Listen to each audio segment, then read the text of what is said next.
If we get feedback and we're open to accepting it and even open to applying it, then we're growing. We're growing as humans, right? But we're also growing as employees. We're growing as inspectors. Without ways to improve, we can't really grow. Hey there, it's Jeff Luther, and you are diving into the podcast for the Service Business Blueprint. This is where I walk with you and help you unlock the secrets to building a thriving service-based business.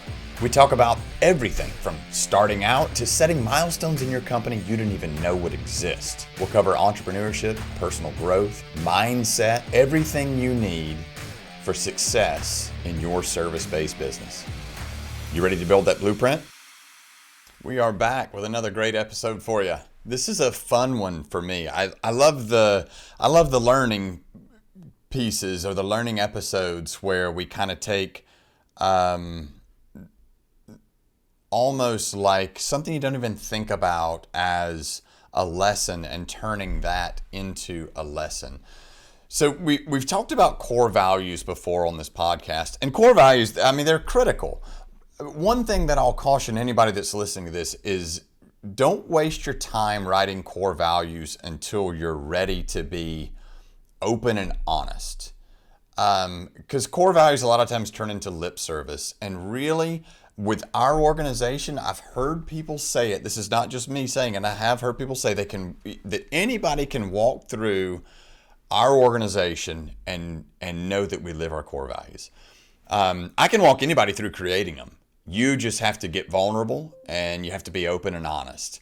But I can walk anybody through creating core values in our organization, and it's such a fun exercise. It's so fun.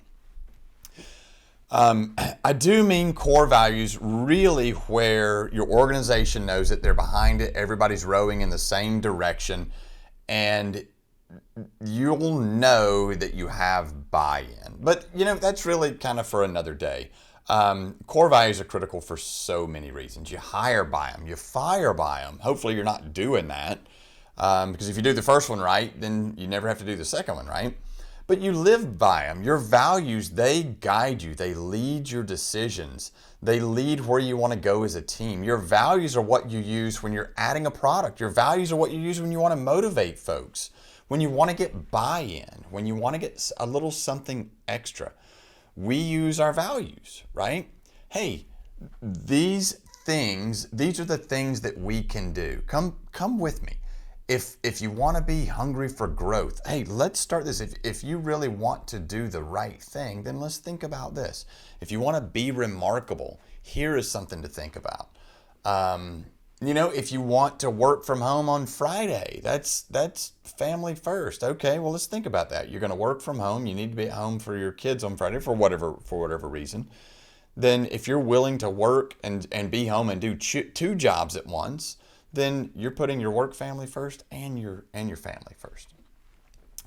But here's an interesting lesson that I kind of taught myself. This was at the end of last week. We had a complaint. We had a call. Somebody actually texted the office and said they needed to speak with me, which it does happen on occasion. I know you're all just floored that we get complaints, but it does happen from time to time. But it was a really high-end agent. She called in and she said she just wanted to chat. Let's say she wanted to have a discussion. To say that she wanted to complain or she just wanted to be heard was not true at all. She wanted to be open to what I had to say. She wanted to ask questions, difficult questions, and she wanted to hear what my input was, and she wanted to learn as well. But it was a great lesson for me. So here's the exact story. She said at the end of the inspection, the inspector got a little long-winded, and that does happen from time to time. Remember, as inspectors, we're all technicians. And sometimes when we get an audience and we want to demonstrate how smart we are, we do that through verbal communication. And oftentimes it is not the best idea.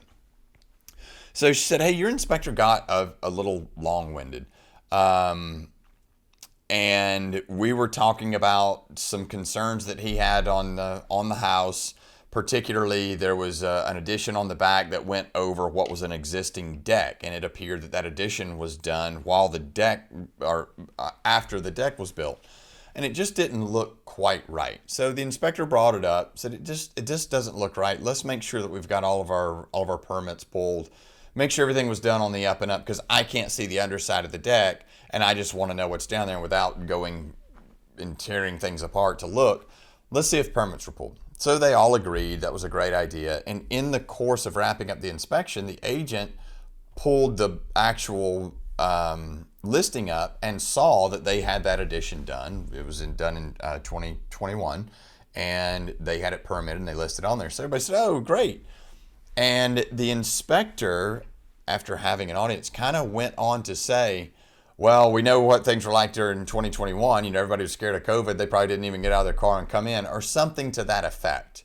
Well, now the inspector has kind of given that message that any home built in that era, the COVID era or the COVID reaction era, any addition done in that era, anything done to any home in that time frame was not going to be good, because the municipal inspectors might not have done a good job inspecting. So he created an obstacle that he didn't really need to create. He removed potential homes from clients that otherwise might be buying those homes. It just wasn't a great idea. It wasn't a great practice. So what did the buyers hear?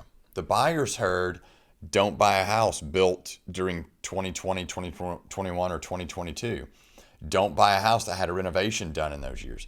Don't buy a house that had any work that needed to be permitted in those years. So that's what they're going to carry forward. And once you say it, once you hear something, you can't unhear it. And once you say it, you can't unsay it. Of course, you can apologize, but the toothpaste is out of the tube, so to speak. And the inspector went on to chat about a few other things that just really weren't relevant to the house or to the transaction. So the agent just kind of wanted to talk about it. Say, hey, what happened? This is what my experience was.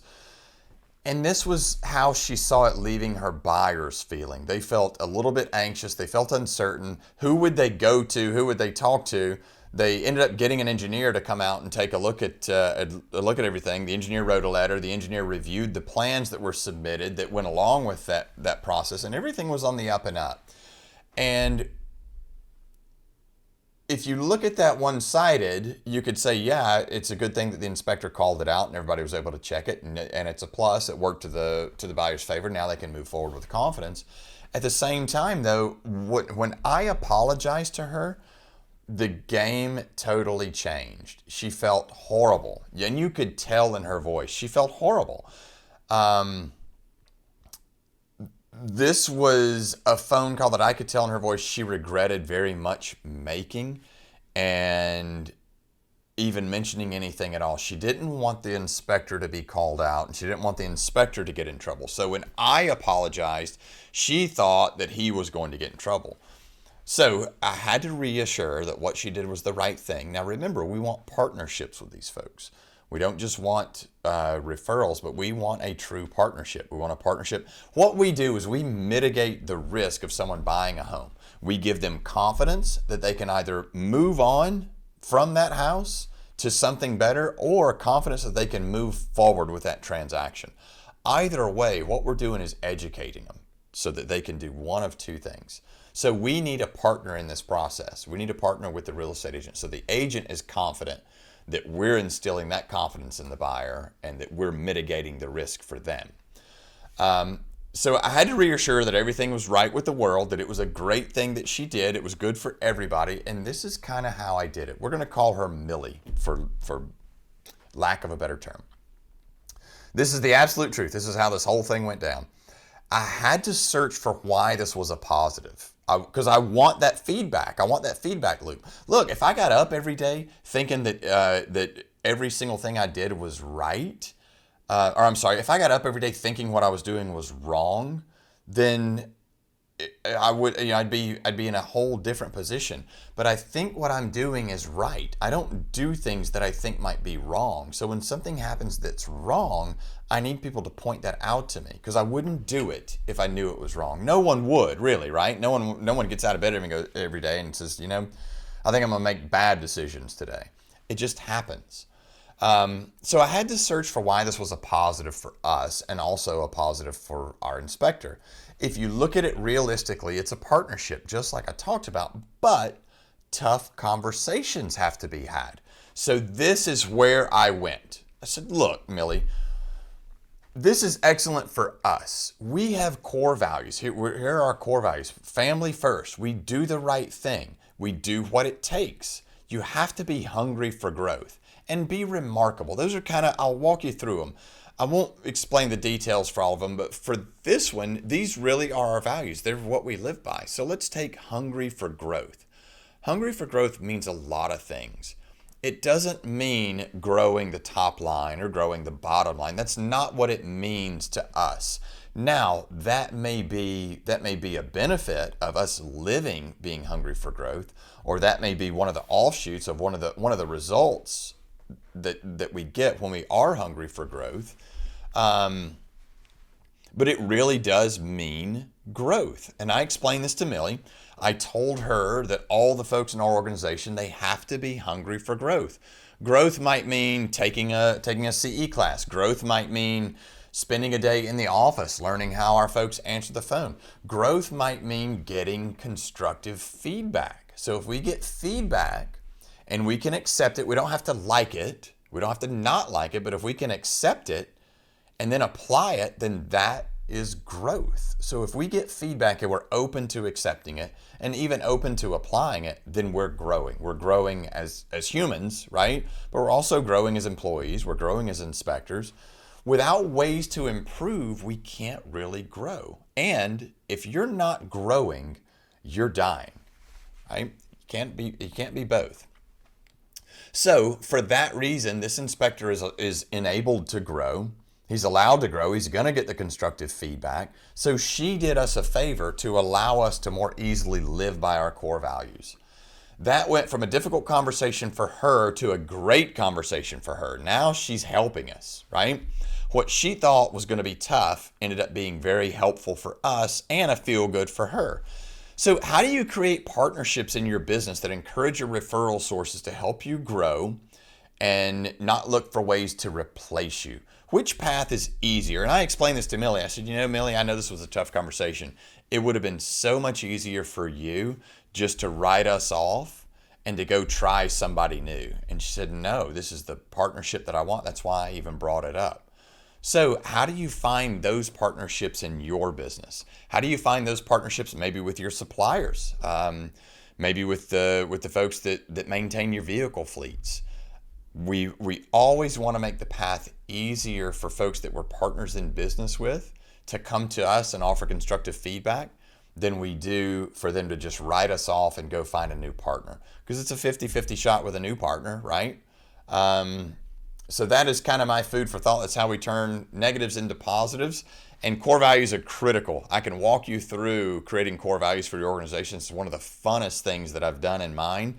And if you like what you hear here, click that. If you like what you hear here, if you like what you hear, click that button below. Follow us along, and we got a bunch of fun things coming. I love being with you guys every week, and I can't wait until next time. Thanks for hanging out on the Service Business Blueprint with me, Jeff Luther. Stay in the loop as we keep delivering these strategies to supercharge your service business. Hit subscribe, leave a review, be part of our growing community. Now you have someone to walk with you as we create your service business blueprint. Until next time, remember, where you focus is where your energy goes. Beliefs turn to things, so choose the good ones.